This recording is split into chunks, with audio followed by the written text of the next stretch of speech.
I was being removed as the president and a member. But let's forget all that. That will be resolved in the criminal courts. But the point I simply want to make is that we then find the date there, that's the 23rd. In other words, all the other 2 weeks was all very well until he gets expelled. And then he starts with his campaign of lies.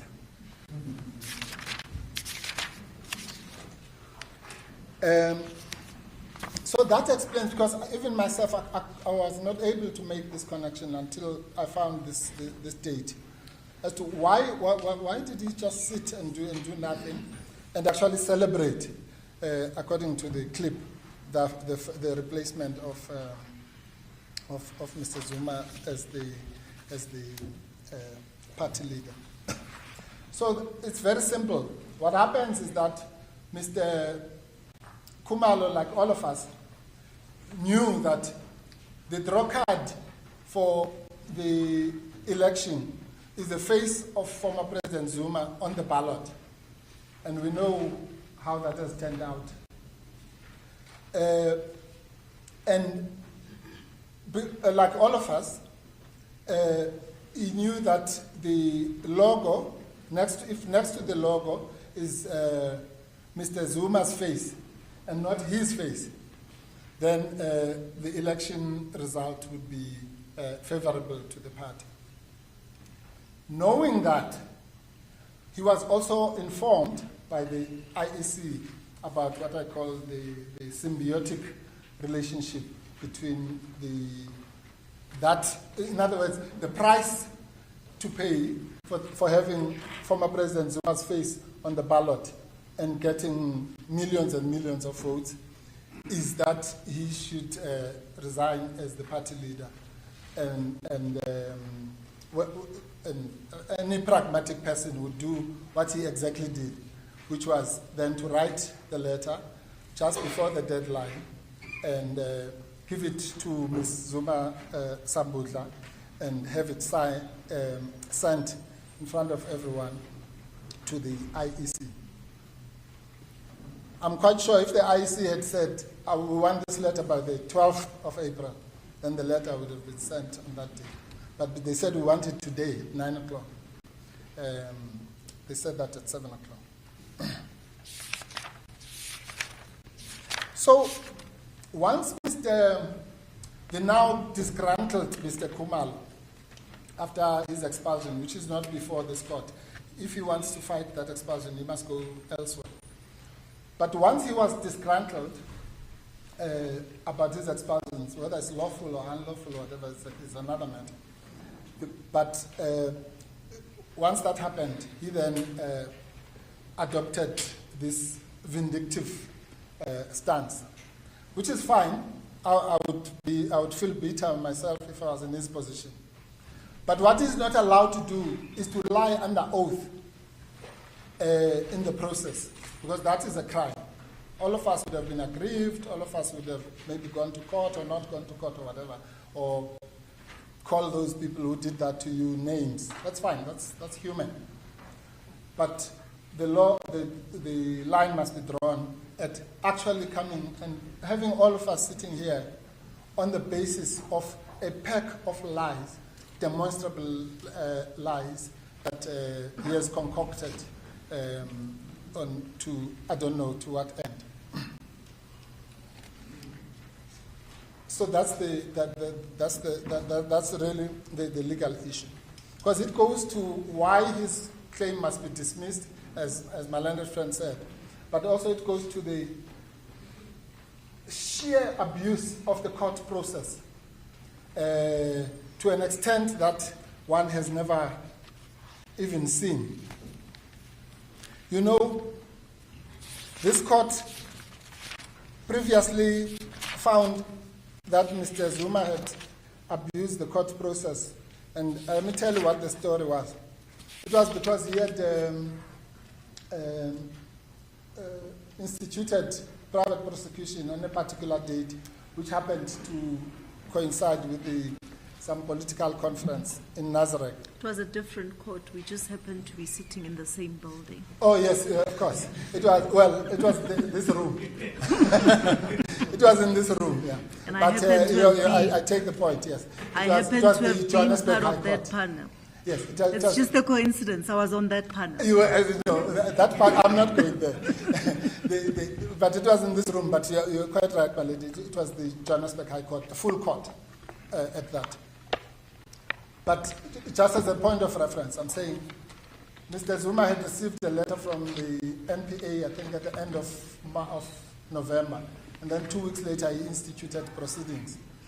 And then because that date, which was 2 weeks later, happened to be the first day of the Nazareth conference, it was found that he did that to coincide with that conference so that the step-aside rule and all sorts of things like that should be triggered and so on. And on that basis, so on that basis, if you compare that to what I've just outlined to you, which is a clear, deliberate campaign to lie and to make up non-existent facts and not to respond to the counterfacts. To that situation where Mr. Zuma had actually said, no, this was a pure coincidence, and indeed I wanted to just do this before the holidays start so that it's all done, like all lawyers do, and it's out of the way. But here there's no version to explain these lies. And so on that basis, when the shoe is now on the other foot, surely the findings of abuse of process are warranted. Sorry, I just want to give the court some references. The famous court case of Beinash versus Wixley, which is the locus classicus on abuse of court process. 1997, bracket 3 SA 721, SCA at 313.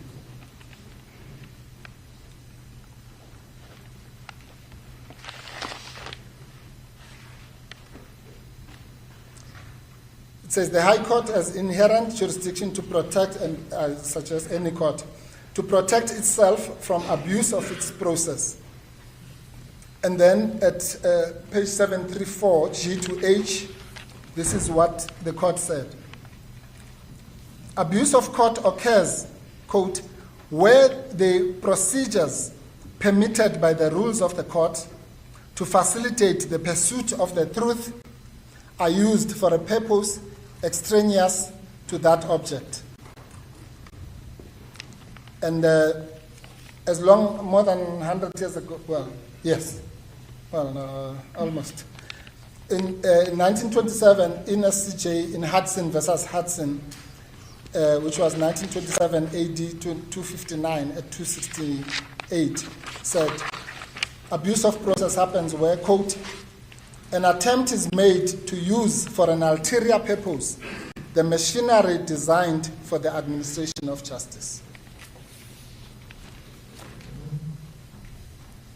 So this court, unlike the criminal court, cannot impose any criminal sanctions, but it can certainly punish the abuse of its own process by a punitive cost order, and hopefully also words that will show its displeasure at being abused, I mean, in the most extreme manner that I've ever witnessed. And the connection between that and the scale, of course, will be found in the case of Public Protector versus South African Reserve Bank. The Constitutional Court said the following, and that's 2019 bracket 6, SA 253, CC. The court said more than 100 years ago, NSCJ stated the principle that courts on the attorney and client scale are recovered when a court wishes to make its disapproval for the conduct of a litigant. Over the years, courts have granted costs on the attorney and client scale to mark their disapproval of the fraudulent, dishonest, or malafide conduct, vexatious conduct, and conduct that amounts to abuse of the process of the court. Sorry. We'll find the paragraph just. But that's in the 2019-6 SA 253 CC.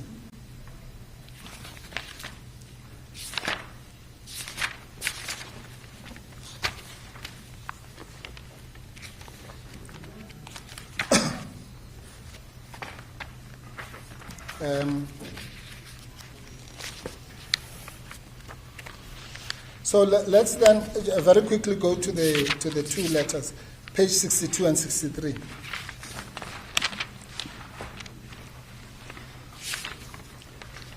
We start with the admitted letter or the genuine letter.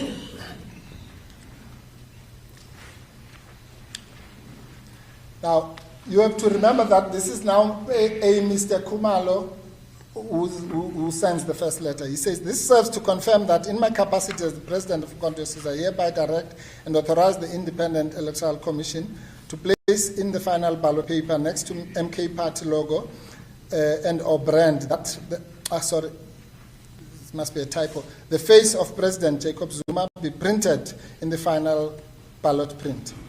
I hereby confirm that President Jacob Zuma is appointed to be the MK Party's presidential candidate for the 29th May national provincial elections." Now, there it's clear that it's not the context of the speech. Here is talking about the presidential candidate. Then hope you find the above in order, what have you. So that's the first letter according to the IEC, which they then write back to say it's not adequate. Please send us another letter by 9 o'clock. And then comes the second letter, where he now has to be explicit.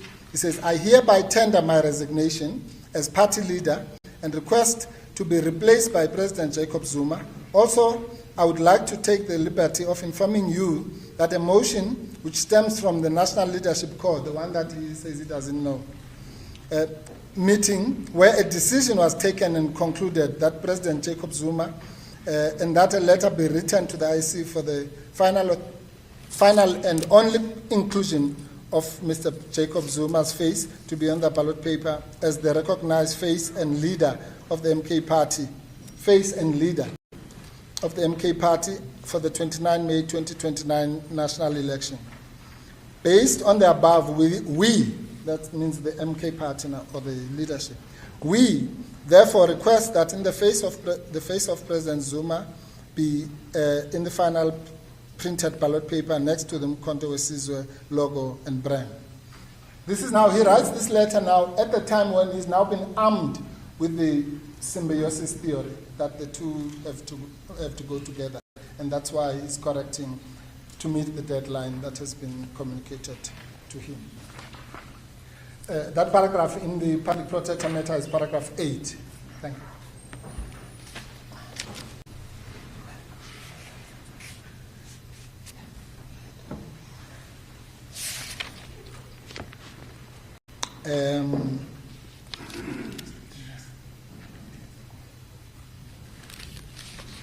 Sorry.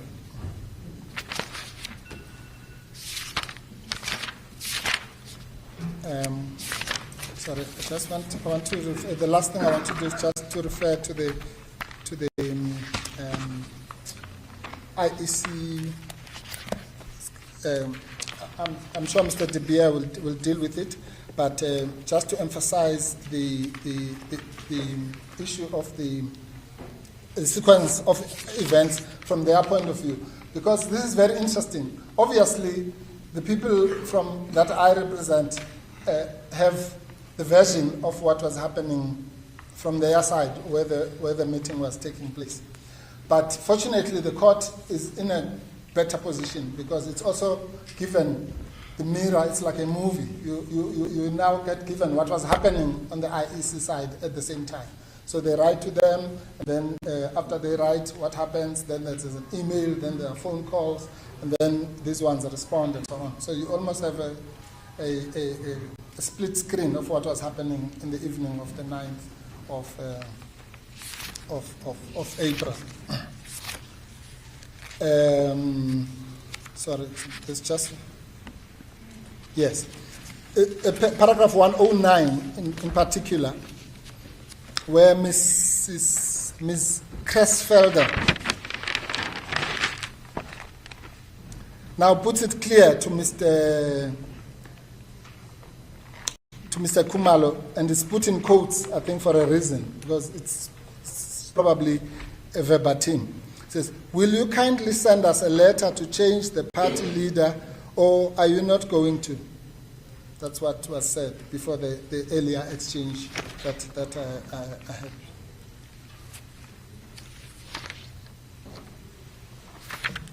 That I had referred to.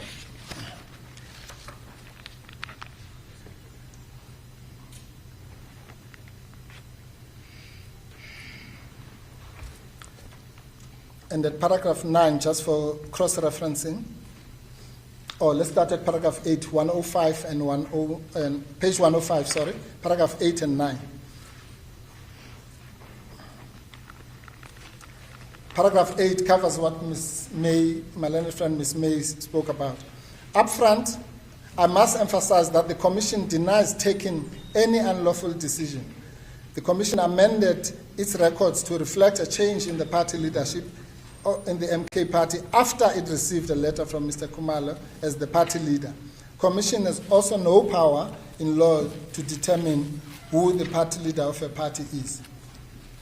And then it says at paragraph 9, as I explained below, the letter was received late.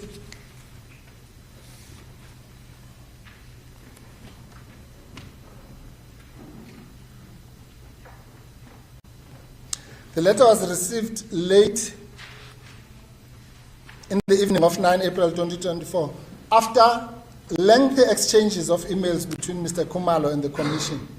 Lengthy exchanges of emails between Mr. Khumalo and the Commission concerning the circumstances in which Mr. Zuma could appear as the face of the party on the ballot, as Mr. Khumalo and the party wished. The Commission explained that the registered leader of the party is the person who is to appear on the ballot.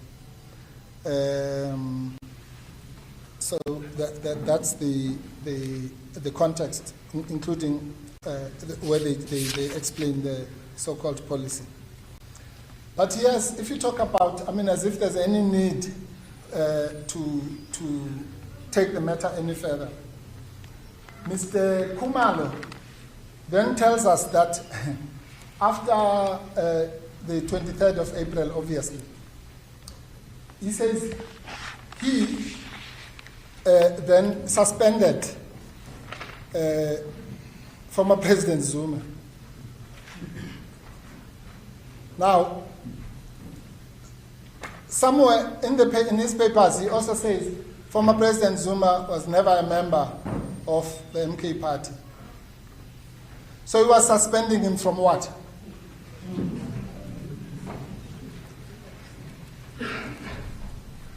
And this is the kind of thing that really gets presented to this court.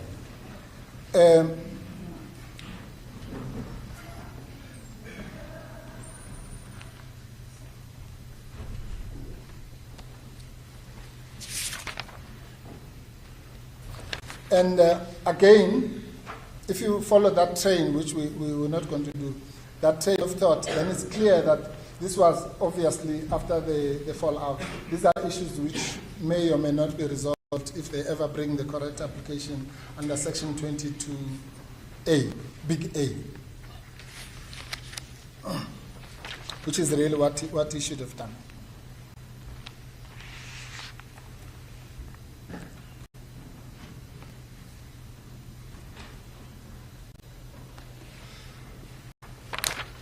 And then, of course, he says that one of his grievances, and I don't know if Mr. De Beer will address that, one of his grievances is now that when he then presumably changed his mind, he wrote the letter to the IEC to say that the IEC must remove Mr. Zuma as the party leader and put him.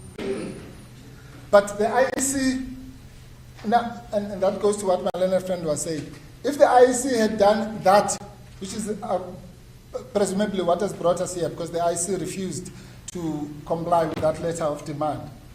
If the IEC had done that, then it would have been breaching Regulation 9. Because why would the IEC remove Mr. Zuma, put Mr. Khumalo, based on a letter from a man in the taxi rank who's just who's not a member, who's not a party leader? Because remember, the very reason why Mr. Khumalo was being asked, exhorted, and so on, was because he was the only person in this whole country who, according to Regulation 9, who could write the letter to do the replacement. So similarly, the IEC could only respond to a letter which comes from former President Zuma, because he's now the registered party leader. So if he had written and said, I'm now asking for Mr. Samuel Ndlela to be the new person, or put vice versa. If Mr. Ndlela had written the letter, then it should be ignored as well and just thrown into the dustbin. So only if it came from the registered party leader. So all the other gymnastics that were being done after the fact really do not have any. Yes. Sorry, yes, we gave you I just knew that this paragraph was too early in that case. The correct paragraph in the public protector case is paragraph 223, not 8. Sorry.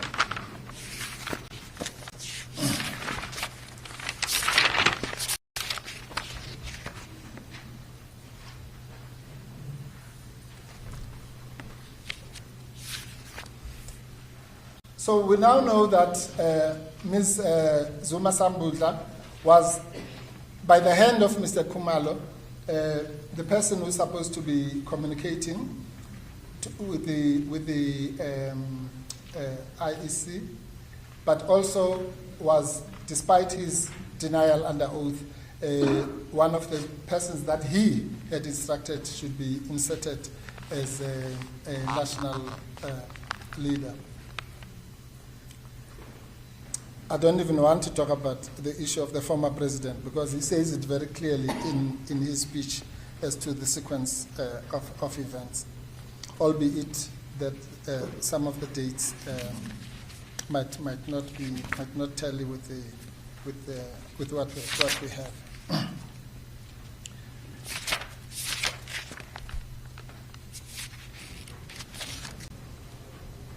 And since this case, by the way, is not about anything allegedly that Umkhonto Wesizwe, the third respondent, or former President Zuma, the fourth respondent, has done per se. They are alleged forgeries and all sorts of things brought in as evidence. The real case is the Section 20 bracket 1A review of the IEC's decision. So we have to keep the eye on that ball, that it is that. Firstly, the IEC says, well, we didn't make a decision, let alone one that can be called ultra-virus. And therefore, the answer to the real case is found at paragraph 24, at page 1110.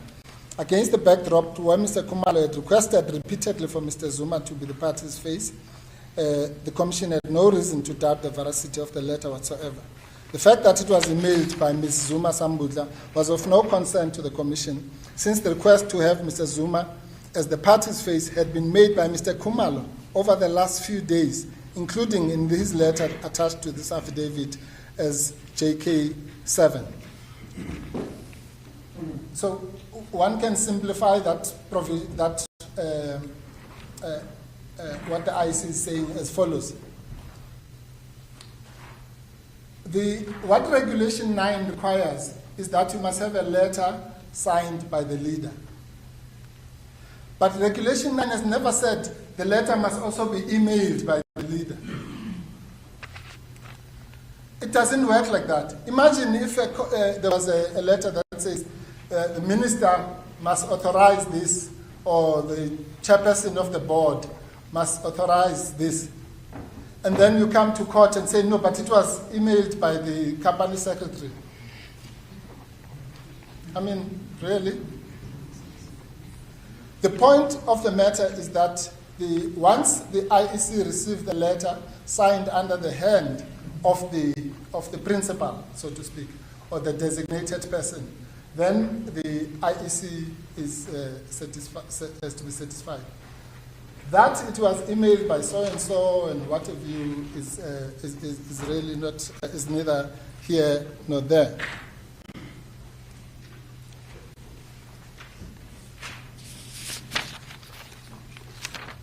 And that's why the IEC says in conclusion at paragraph 26, the Commission submits that it has acted lawfully and reasonably in the circumstances. End of the story. So unless if they can show that the Commission has acted unlawfully, unreasonably, irrationally, all the adjectives that we know, or adverbs that we know, then that's the end of at least the section 20, bracket 1, bracket A case. Let alone what my learned friend Ms. May has said, that section 21B then says that it must be conducted urgently. So the issue of urgency here is not just the normal Rule 612, it's a statutory obligation. It shall be conducted urgently. And then it says, and the decision must be given expeditiously. So the second part we can ignore, that's for the court to decide expeditiously. But the first part that says it shall be conducted expeditiously, urgently, is an obligation of the applicant, a statutory obligation of the applicant. And this court confirmed this in the case in Bloemfontein. Fortunately, 2 of the justices were in that court. This court confirmed this in the case of the ANC versus IEC and MK Party in March, on the 19th of March, that the agency is not solely, it's a statutory obligation, peremptory provision of the Act. Even if you cut it aside from the Rule 6, the non-compliance with Rule 6, which is an issue of condonation. That's where these issues always, they can be conflated. The agency is the statutory requirement, and then the non-compliance with the rules is the one that requires a condonation application. And we know here, in the case where there's no condonation application, you don't even have to go to the issue of good cause or no good cause, prejudice or no prejudice, full explanation or no full explanation. There's simply no application before you for condonation. So this case, with the greatest respect, should be determined on the same basis as the ANC versus IEC and MK Party case, where the court obviously dealt with the merits, but really it did so for the sake of completion, so that if anyone wants to appeal, they have the full judgment of the court. But quite frankly, that case was decided on urgency, on condonation, on jurisdiction, on locus standi, before we could even go to the merits. But the merits were dealt with because there's a case of Jordan, which says that in the Constitutional Court, which says that even if a court decides a matter on one point, it must still give a full judgment, because otherwise an appeal court would not have the benefit of finding on another ground.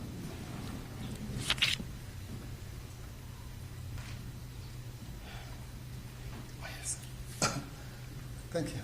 No, I don't think it's necessary really to deal with the evidence of Mr. Siboto. As impressive as it was, I didn't know that he's also a handwriting expert. Excuse me. But I don't think I can go into that thing that this signature here looks like this or like that, and the letterhead looks like this or like that. The point of the matter is that you can't do that in motion court. If you want to dispute somebody's signature, it must be done in a trial format. You bring a handwriting expert, like we all do in any matter, whether it's a civil matter or a criminal matter. The handwriting expert says there are 20 points which have to be compared to whatever their science is. I'm qualified, I'm so and so and so, and these points, whatever. You can't just stand up from the bar, no how, and say that and give the kind of evidence that Mr. Kasibot was giving. And if you don't do that, then the matter has to be determined according to the rules of opposed motions, which is that the version of the respondent, that's what Justice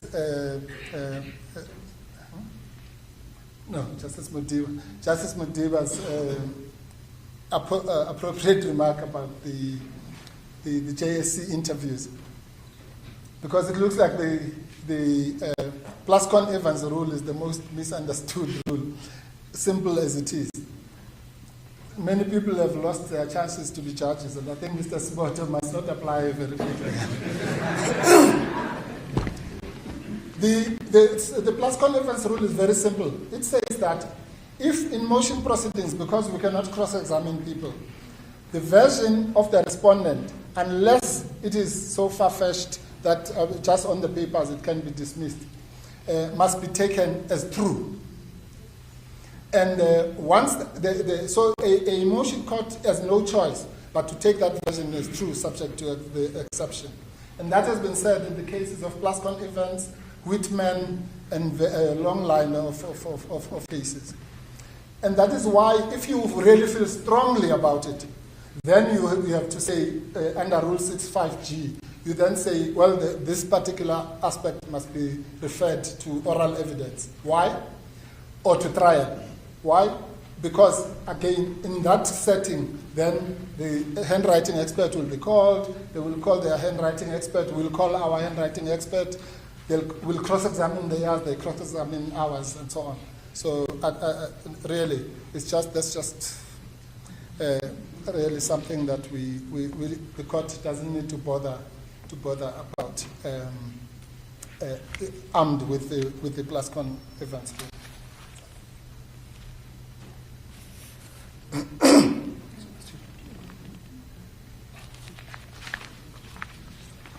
Well, then on the relief that we seek then, and I want to address the issue of costs separately because I've already done so. The relief that we seek is the dismissal of the application on either on the grounds that my learned friend Ms. May has articulated very well, or on its own merits. But either way, we would implore this court, with the greatest respect, to express its most serious disapproval and opprobrium against the abuse of the process, against the fraudulent and criminal conduct that accompanies this, and marked despite the general rule in this court, marked the applicant with a punitive cost, and a warning, which would be a warning to other people who think that this is a place to play, a playground for perjurers and other fraudsters, to stay away from the courts and from the oath, because that's really what it's not about. One is not just undermining the court, you're undermining the oath. It means anybody out there must think that the oath is a plaything.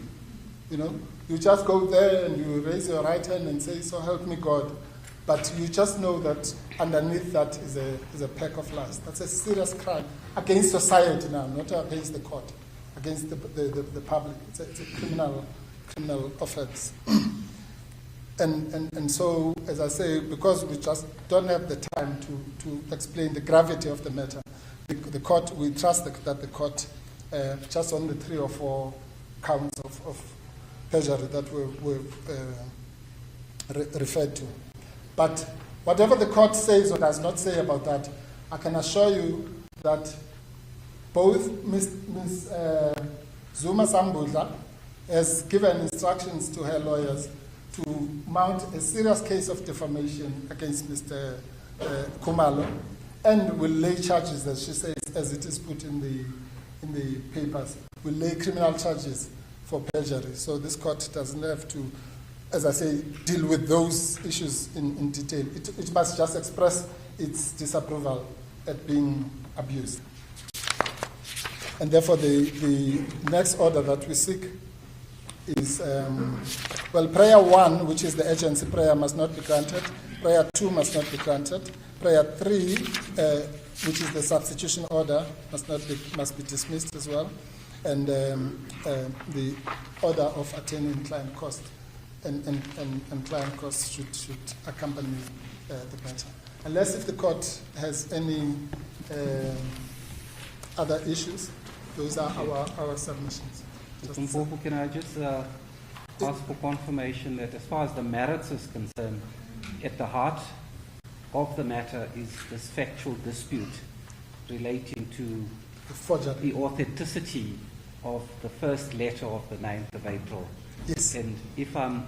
the second letter. The second letter. No, I know the confusion. You're right, because they are put as JK 6 and 7. But yes, so the first letter in the papers, but the second letter in the sequence. So whether or not the court is with the applicant or with the defendant, as far as the merits is concerned, would be decisive and dispositive of.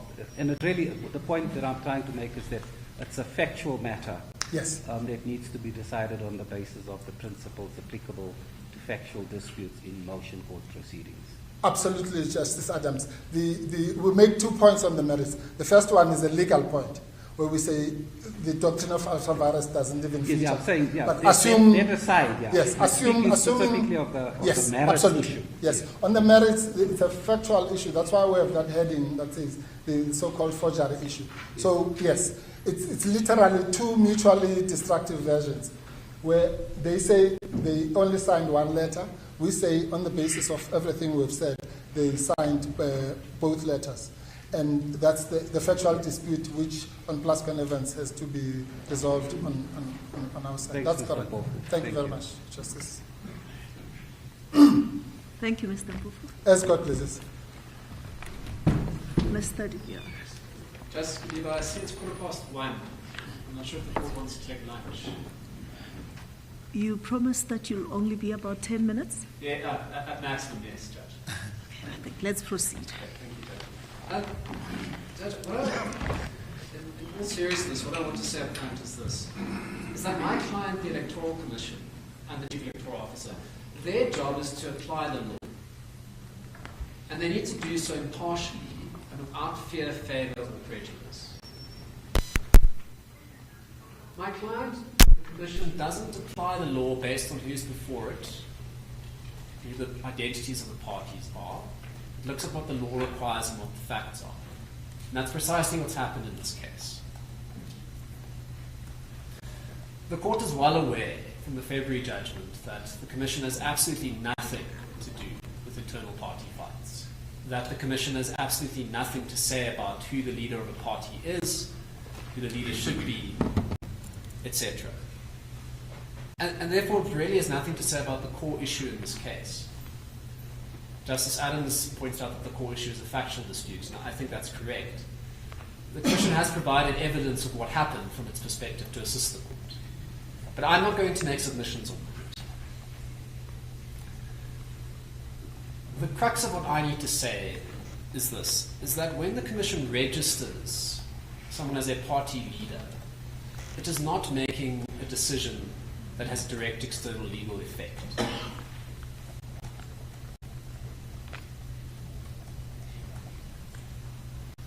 When the Commission in its record says Mr. De Beer is now the leader of whichever party, it's not declaring that he is the leader and not making a binding decision. It doesn't have a direct external legal effect.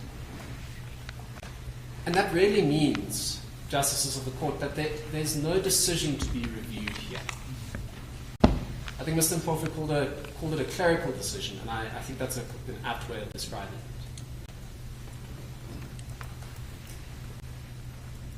it. So when the Commission records in its records that Mr. Khumalo is the leader, or someone else is the leader, the Commission is not exercising a public power that has binding effect in the world that's capable of being reviewed.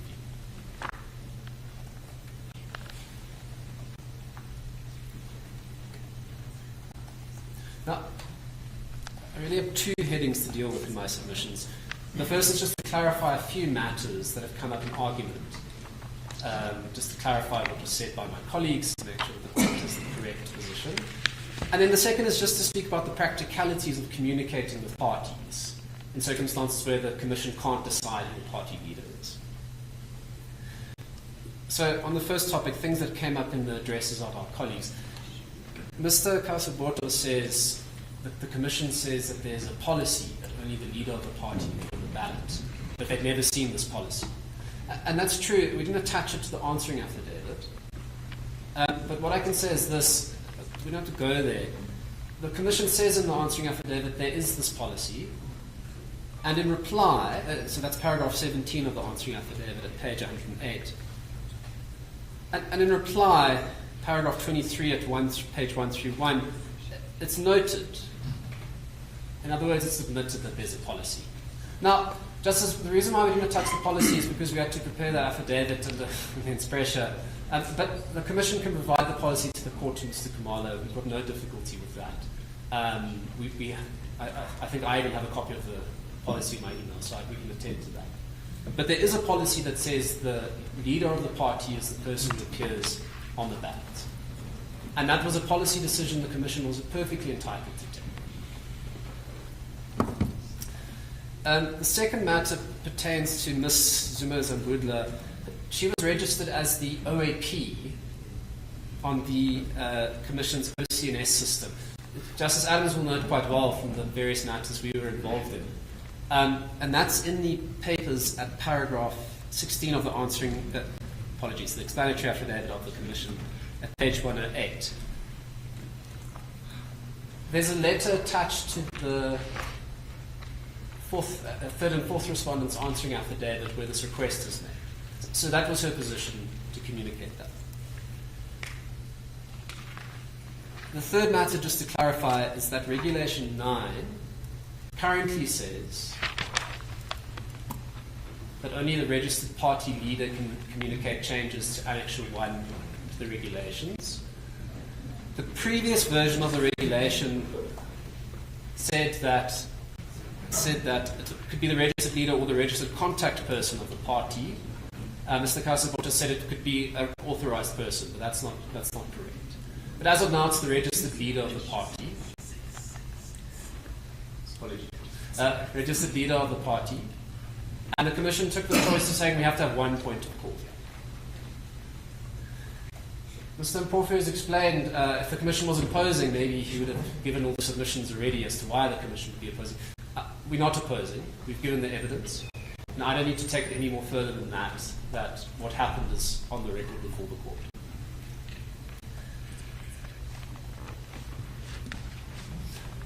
On my second topic, the question of communicating with parties, we all know the Commission needs to speak to parties. Around elections, there's 1,000 things to be done. Candidate lists have to be submitted, parties have to pay deposits.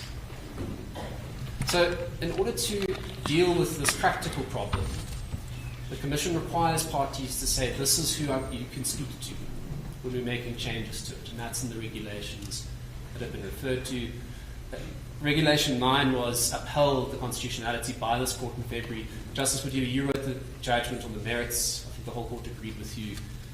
There's no issue with Regulation 9. And as I said earlier, it's a clerical and not an administrative action or exercise of public power. I didn't cite it in my heads of argument or my written submissions, but in Hoekstra, page 250, there's a brief discussion on clerical decision-making. Hoekstra and Penfold cite some of the cases that might be helpful to the court in that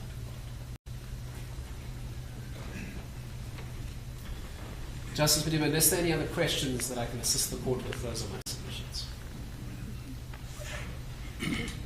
Thank you, Mr. Jabulani. Thank you, Judge. You have the last word. As the court pleases. I think as a starting point, in response to the submissions that you've heard on behalf of the third and the fourth respondent, is to start with this basic point, which I think is fundamental, and that Justice Adams drew our attention to, and I think it's a very important one. Regardless of what was said today, the question is simple. On the facts, did Mr. Khumalo resign and appoint Mr. Zuma? It's really just that simple. I will not deal with the issues of the criminal charges, perjury, and everything else, insofar as it has no bearing on the question that is before this court. Of course, Ms. Zuma, Sambudla, Mr. Zuma, and anyone else is entitled to bring that in due course in front of a criminal court. With respect, this is no space for it, and therefore will not respond to it. It's safe to confirm, of course, that Mr. Khumalo himself has in fact laid a criminal charge against Ms. Dudu Zuma Sambudla, and that has been, the case number has been referred to in the heads of argument. That's the one aspect to my response. I'm going to start off by responding to my learned senior, Mr. Mpofu.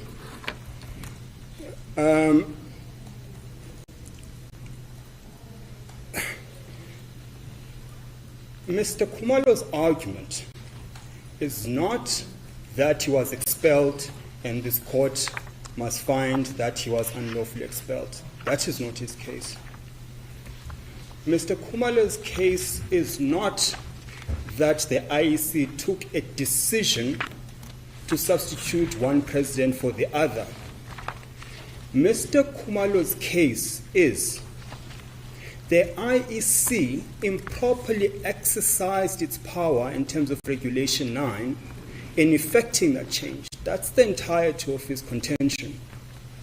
Everything else about expulsion, everything else outside of that premise, that four-corner case that Mr. Khumalo makes, is with respect irrelevant and unduly detains this court. What you must ultimately decide is whether the IEC, in effecting the change, did so on the instruction of a party leader in terms of regulation, and that is all we're contending for.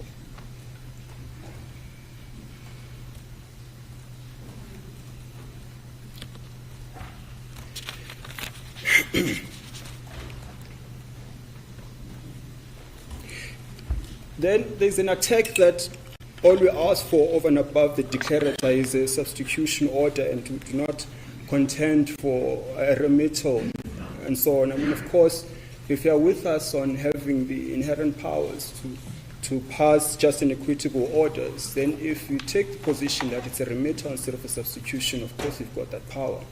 But the IEC itself says, we will abide by the decision of this court, and to the extent you direct that we change the president registered with IEC, we will do so. That's the IEC itself saying they are content with the substitution order.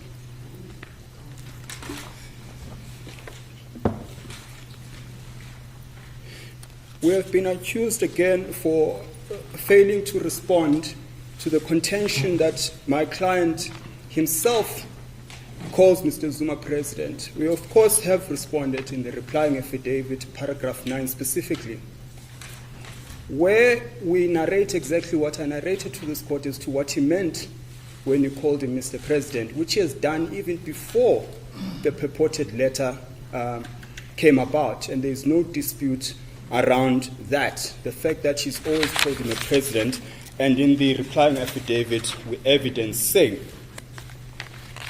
And I had suggested earlier on that context is key in this respect, and at paragraph page 142 of the bundle, if you go to, and I don't want you to go there, it's just for purposes of recorder, when you eventually view the footage, what you will see Mr. Khumalo say is, on the 12th, the ballot paper of South Africa indicated who will be present, who will be the president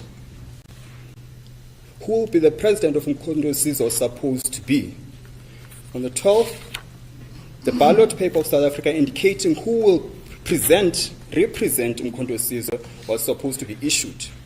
And now this is the context. You will remember that I am the one who registered the party of Mkhonto Sizwe. But we agreed that our president will be Mr. Zuma. Now, we have never had any different decision, but we had agreed that we'll deal with this matter in this way. What is that way? He says, that is why on the previous Friday I wrote a letter to the IEC to say that Mr. Zuma is the one who will be on the ballot paper to be next to the logo. That is what he wrote to the IEC on his own version. You will find nowhere in the speech where he says, I have requested IEC to effect my preference that he be president. It does not say that. All he says is, next to the logo will be his face and will be the presidential candidate. And then there's an argument that he said, well, he wrote one letter when in fact he said he wrote two in his speech. Now, the difficulty here is this. When he says, I said there are two letters, and then it's taken to be the impugned letter and the one that was sent by Mr. Khumalo himself, then it is suggested he must have been meaning those two separate letters. You don't have to go there. But what you will find at 118 is Mr. Khumalo, once all these issues, 117, I beg your pardon, at 117, all these issues relating to the logo itself are raised by the IEC. After he had sent the initial letter, the IEC comes back and says there are issues, there might be a signature missing. This is in page 117. He then says, I then caused another letter to be sent saying the exact same thing. That is what you see at 117. So the two letters he's talking about, and I was at pains to really explain this in my submissions, in my initial submissions. All he's simply saying is, and that is what he's addressing in that media statement, that they claim that I did not sign the letter because the IEC mistook the letter to be unsigned. Different letter altogether, relation to the logo and the face and the presidential candidate. Nothing to do changing presidents. He then says, the IEC came back and said, I did not sign it. The IEC, of course, corrects itself later on after Mr. Khumalo had caused another letter to be sent where it's clear that, in fact, he was giving that instruction. Those are the two letters we're talking about, not the impugned one. Penultimately, let me address this issue on the merits.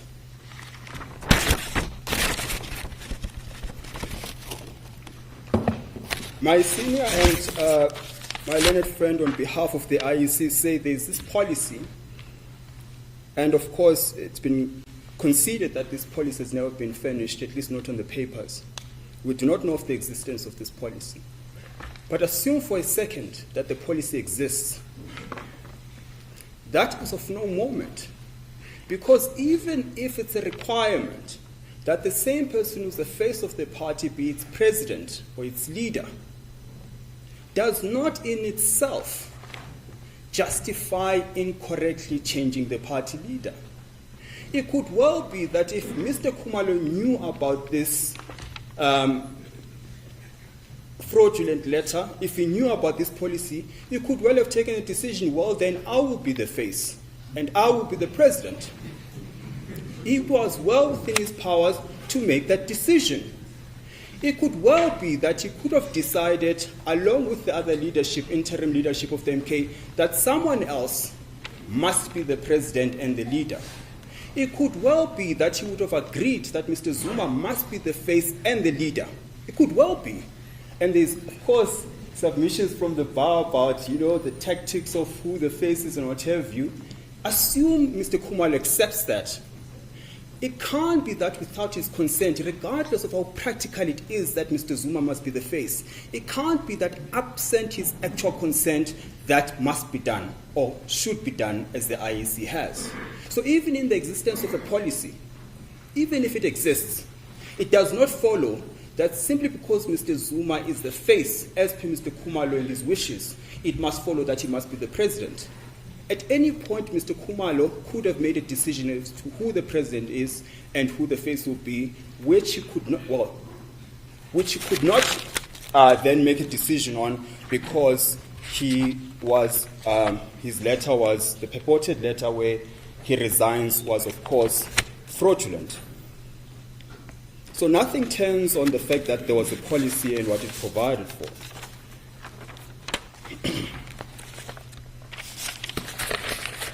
Lastly, on the question of,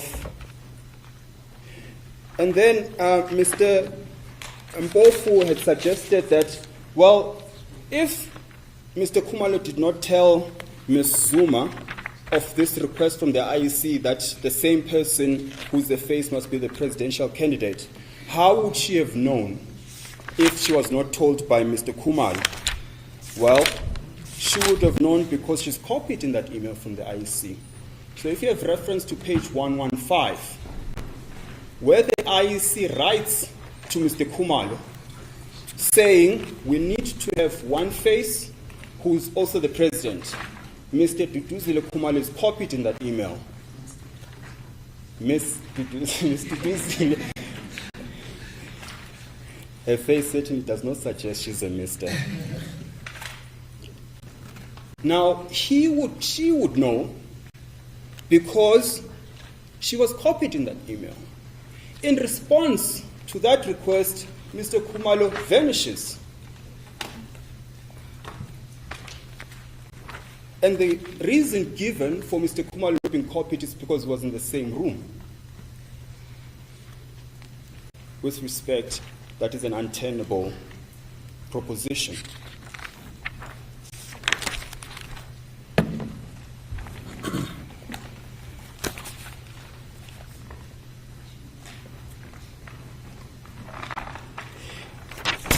And in response to the IEC, we understand clerical differently. I mean, for example, if you have reference to the meaning of clerical in the rescission rules of the High Court, for example, the court has and can mirror mutu effect a change or vary an order, a judgment, if it is because of a clerical error or to fix a clerical error. In other words, it does not change the substance of the, I mean, for example, I acted in another matter where the justice is called, well, the justice called herself Mr. Because it was a clerical error, the court could mirror more to effect that change, which they did. This is not a clerical error because it changes the substance of who the president is.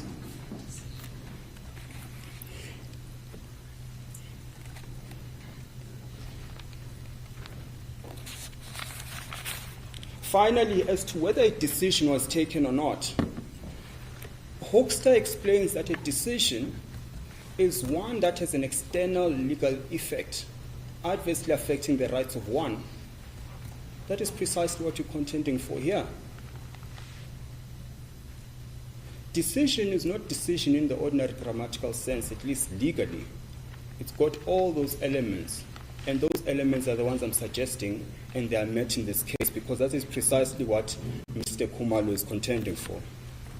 Finally, I will deal with the procedural issues that were dealt with by my learned colleague, Ms. May.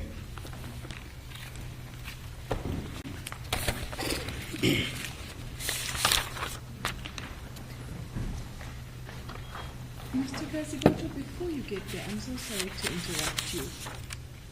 But what I don't find in the replying affidavit to the Commission's explanatory affidavit is a response to the conclusion that the Commission reached in the context, because as you've so rightly said, context is everything. in the context where Mr. Khumalo said in an email to the commission saying to him, we can't put someone on the ballot paper who is not the leader. He says in writing to the commission, I will sort out this confusion. Yes. Then there's a letter which the commission accepts as him sorting out this confusion. Yes. Then the ballot appears with the president, the former president's photo on it, Yes. and Mr. Khumalo somehow accepts that this has happened without him having sorted out this confusion. And he doesn't explain how this happens if it's not as the commission says it happened. Yes. So his replying affidavit doesn't actually refute what the commission sets out in its explanatory affidavit. Can you maybe put me right on that? No, absolutely. I accept the question, and it's a very fair question. One's face appearing on the ballot does not in itself mean they are the president. We accept that there's a policy that provides for that. But ultimately, the question that has to be answered is, was it with the authorization of Mr. Khumalo? We suggest not. What had happened is, after Mr. Khumalo said, I will sort it out, which was the 9th, the very next day the decision, or rather the change, was effected by the IEC. Mr. Khumalo then says, I do not know, I've not taken instructions on it, but it could well be, I do not know what his position is about when he saw the ballot, did he see the ballot? I do not know. But you accept that the explanation is not there in the reply? The explanation is there, not in a sense of I am upfront responding to the reply, because he gave a version in his founding affidavit of what happened. And his version is exactly what he's saying now, which is I've never authorized it. And then perhaps let me then deal with the question of the ultra vires. Mr. Khumalo simply says the changing of the president, the presidential leader, or rather the leader of MK Party, was taken improperly. That's what the pleading says. What ultra vires is, you're exercising powers outside of the powers we have. That is what we mean by the unlawfulness of the decision. The IEC has no power to effect that change without the authorization of the leader. And to the extent they do so without that authorization, then the decision is unlawful. And that's the contention that he's making.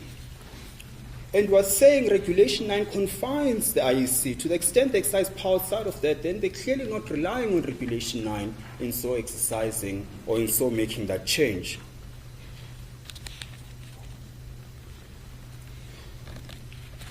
Secondly, I want to deal with the question of urgency. Perhaps before I get to urgency, because it's quite a topical one.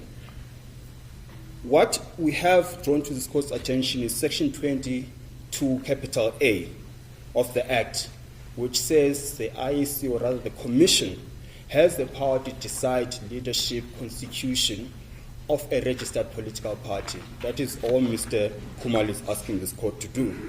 You mean the court, not the commission? The court, my apologies, because it's the jurisdiction of this court that is being challenged. My apologies, and thank you, my lady. And of course, that deals with the jurisdiction issue as well.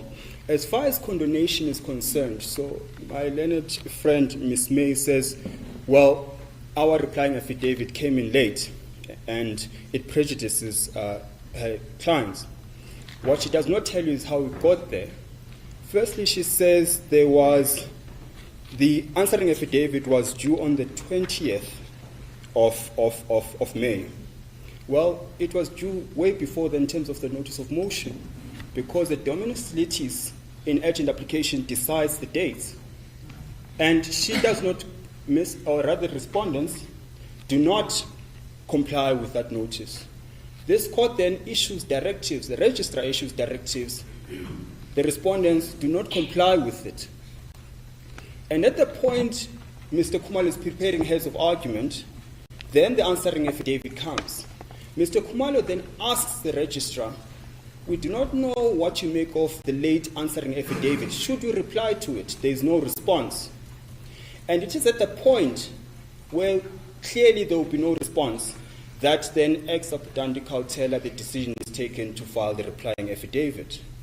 But if that argument is not good enough, then neither is the argument that the answering affidavit must be accepted, despite being late in terms of the notice of motion and being late in terms of the directives of this very court. That is more egregious with respect than the reason given by Mr. Khumalo.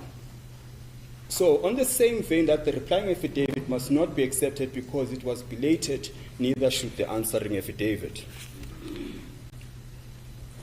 Finally, on the question of urgency, I need to find, is that my phone? I need to draw to this court's attention the salient principles of, my apologies, salient principles of urgency. I draw this court's attention to the decision of Hopkins versus Men, M-A-N hyphen Duck, Pty Ltd. Mr. Kasibot, I'm sorry, but don't we accept in this court that if this is an electoral matter, it's inherently urgent? And the question is whether you and your client has acted with the requisite urgency and complied with the rules of this court? No, Isn't that the issue here? Precisely, and that's what I'm getting at, my lady. Because the criticism is that we are not here at the earliest date we should have been. Yes. And the Hopkins decision deals with exactly that point, that there is no requirement that in granular detail you explain the occurrence of each and every day prior to getting here. Hopkins is authority for the principle that if on the pleadings, even if it does not fall under a heading urgency, if on the totality of the pleadings there's an explanation of what happened day one to the last day, that is sufficient to sustain an argument for urgency. And Mr. Khumalo, a version that has not been contended against is that he found out for the first time about this letter on the 7th of May. That's his version, which is not controverted. He then says, I took the first step on the 9th of May when I wrote to the IEC saying, on what basis have you done this? Now, for him to speak to court when there are obvious measures that he could employ, such as engaging the IEC, I can imagine if the next day he found out he was in front of this court. The obvious question is, well, did you take any steps to the IEC, bring to your attention the errors that they've committed? That would have been the obvious question. And then there's no response to that. And at a later stage, and I understand it was the 16th of May, I think it was, when the 10th of May, rather, when the Court had the matter, as soon as Mr. Khumalo knew that was happening, he argues that it makes sense that that court at that level deals with the matter rather than bring it here only to go back to the Court again to decide the same issue. That is what he has done. And now, this court, on the 3-day rule, says unless there's justifiable cause as to why they do not comply with the 3-day period. And his submission is precisely that. He exhausted every other reasonable measure before concerning this court with an application that could have easily been resolved internally within the MK or with IEC or by the Constitutional Court itself, and that explains why we're here. And of course, Mr. Khumalo cannot be responsible for what happened since when he wanted the matter to sit here, because that was exclusively caused by the delay by the respondents. And so it's not a cast-in-stone rule that if you are 3 days late, then you're out. You must justify that lateness, and that is how he justifies the lateness.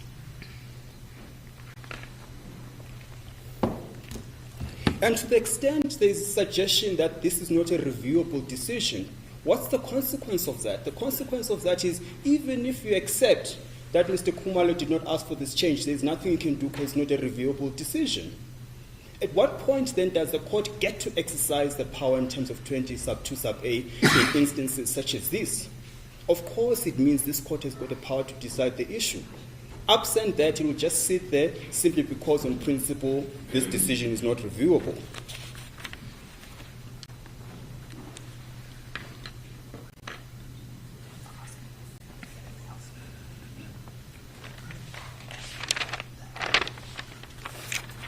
Oh yes, the order crow principle, with respect, it doesn't apply here because there aren't two separate applications. There's one application which challenges the regulation. It has nothing to do with expulsion, as I've already stated earlier on. And unless the court has got questions that it seeks that I address, I think that is the sum total of my submissions. Thank you, Mr. Saboto. As court Saboto. pleases. Sorry, Justices, unless there's an objection, it won't even take a minute. Just one issue that I forgot to raise. There was a suggestion in the papers and this morning as well about what was said in the Constitutional Court by counsel. The issue is the way it's put in the papers and the way it was put this morning is somewhat different. That's probably why I didn't address it, because this morning it was put more correctly. The suggestion in the papers is that counsel in the Constitutional Court said that Mr. Zuma does not claim to be the president. That's not actually what was said. What was said in the Constitutional Court is that Mr. Kasboto, fortunately he was there, not Mr. Khumalo, who's done the affidavit. Mr. Kasboto tried to present the matter, and he justified it by saying that he just wants to clarify to the Constitutional Court who the president is, that it's not Mr. Zuma, it's Mr. Khumalo, and so on. And I stood up and said what Mr. Kasboto said this morning. These are the words he says. He says, I said, where does it say that? And that is true. That's exactly the point I was making, was that in the constitutional matter, there's no issue about the presidency. So why is he coming to that court to deal with it? So I just also wanted to clarify that. And Mr. Kasboto is nodding because he was there, as I say, unlike anyone else who alleges that. And I appreciate his collegiality in that regard.